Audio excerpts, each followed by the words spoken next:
Okay, so about a year and some odd months ago, I did a video comparing two matte boxes, a SmallRig Mini Matte Box versus a Tilta Mini Matte Box, and boy were some of you guys upset with me.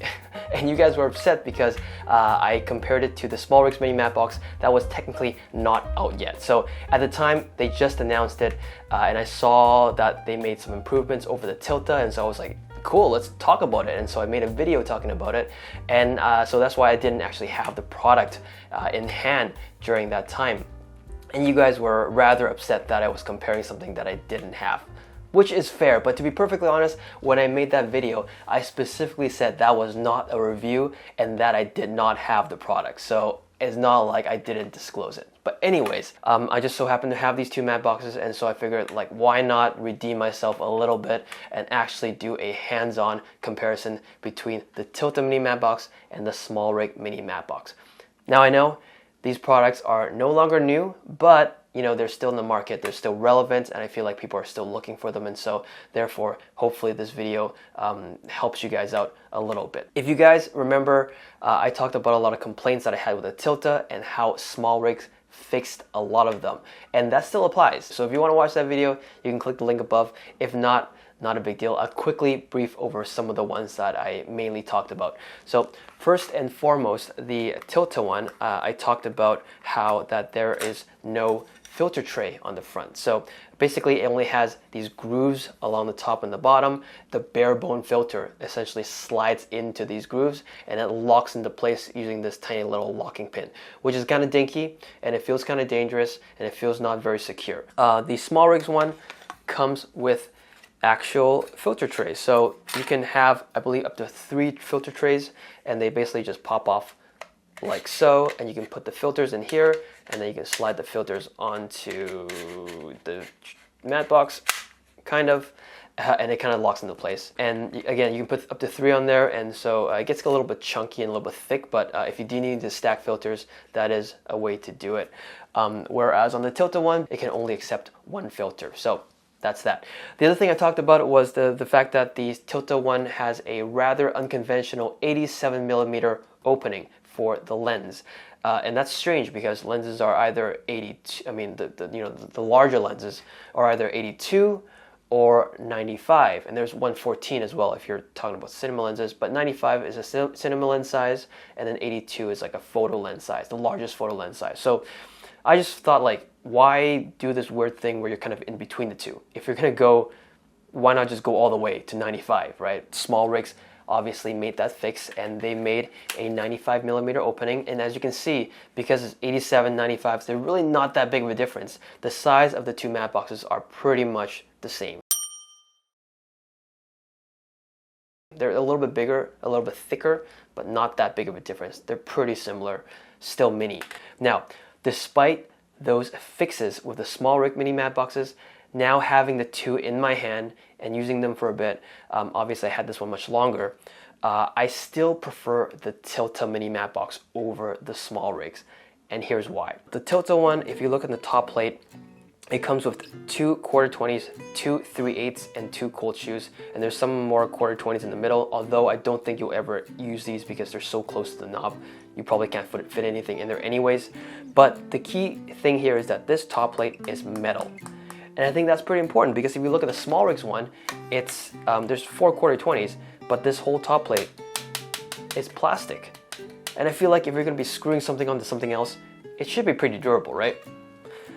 So the fact that you're going to be putting stuff on and taking stuff off, the fact that this is metal makes this probably last longer than this SmallRig one, I feel. Moving down from there, you can see that this top plate is actually bolted onto the ring that gets put onto the lens, and this ring is nice and solid. You can push onto this ring and it won't move, it won't budge at all. It's a nice solid piece of metal ring, and that is great because if you look at the SmallRig one, although it is metal, it's this flimsy piece of metal that they have on here, and it, you know, it rattles and moves around. I feel like I can bend it if I put enough force in there. I mean, it's gonna hold in place, hold onto your lens in place, but it doesn't feel very sturdy. And the reason why they have to do it this way is because they have this giant knob on the right hand side, and this giant knob basically tightens the entire ring, and that clamps onto your lens. And so that's why they have to do it this way, with this design having a rather thin piece of metal that kind of holds and clamps onto your lens. Whereas on the Tilta, their locking design is a little bit different. There's this knob on the right hand side, and that basically just pushes a locking block in and out, and that block pushes into the lens and holds it in place. So the physical ring can be rigid and solid and thick, whereas the SmallRig one has to be this thin metal in order to be malleable enough to move around and clamp. On the bottom, the SmallRig one does have a nice touch. It has a 1/4-20 and also 2 RA locking pins, so it doesn't move around.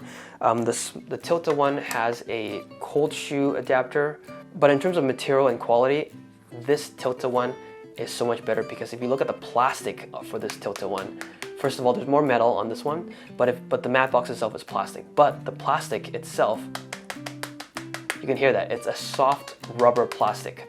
It's malleable somewhat, you can push into it and it will kind of conform to the pressure. The SmallRig one, it's also plastic, but it's a hard plastic.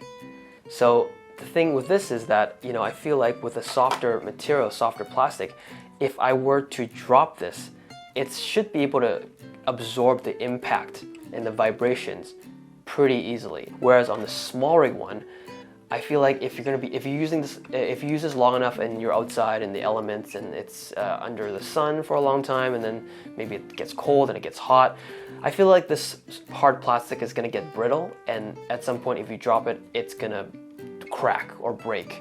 I feel like it's not really as durable as the Tilta one.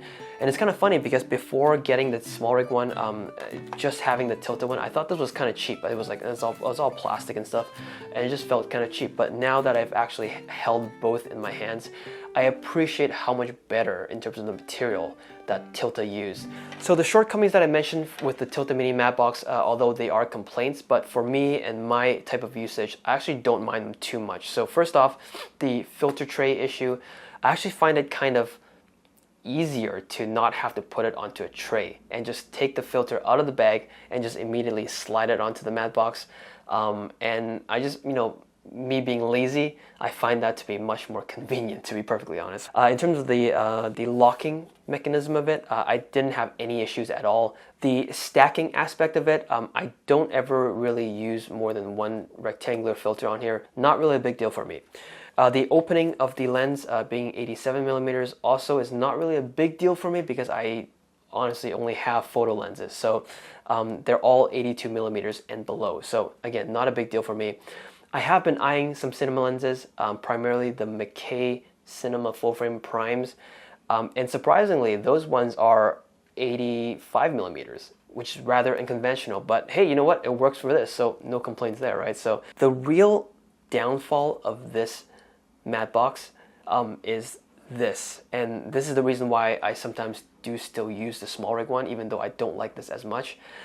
It's the adapter ring. So both of these matte boxes advertise that you can use a screw-on filter along with the rectangular slide-in filters on the front of the matte box. So essentially how that works is via this adapter ring. So this adapter ring allows you to clamp your lens onto your matte box, but it can also accept a screw-on filter onto this adapter ring. So how it works is you have a lens, you screw this adapter ring onto the lens.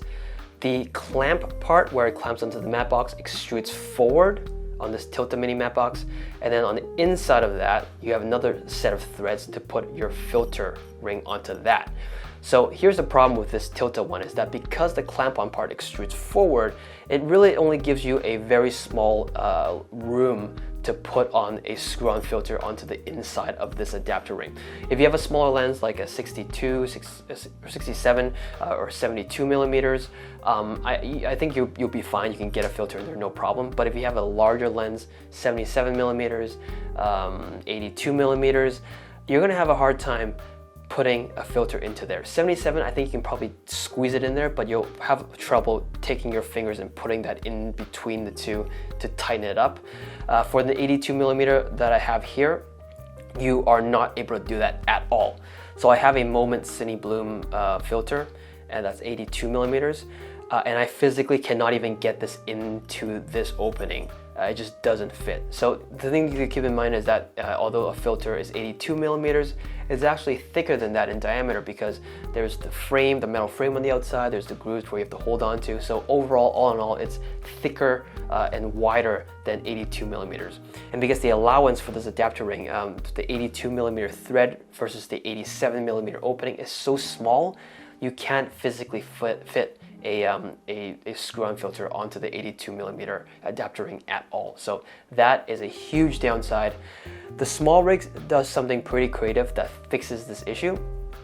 Again, lens, adapter ring, it protrudes forward, inside is the thread for the filter. What SmallRig did is that they took this and flipped it around. So you have the lens, and the lens screws onto the thread on the inside of the adapter ring, and then now the clamping part extrudes backwards, and so this back thread is exposed completely for you to put whatever size filter you want on the front. So regardless of how big your filter is, even if you have those, like, you know, those variable NDs, they're pretty chunky because there's 2 panes of glass in there.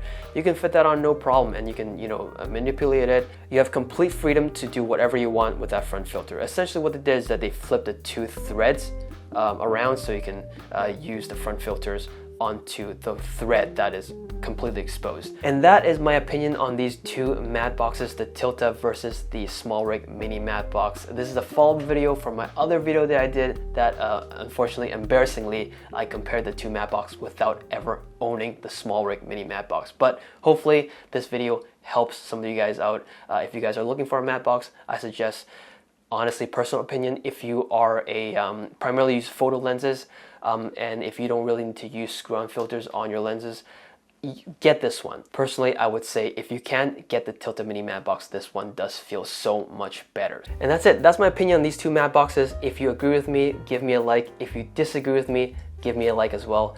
That's it for me, and I will see you guys next time.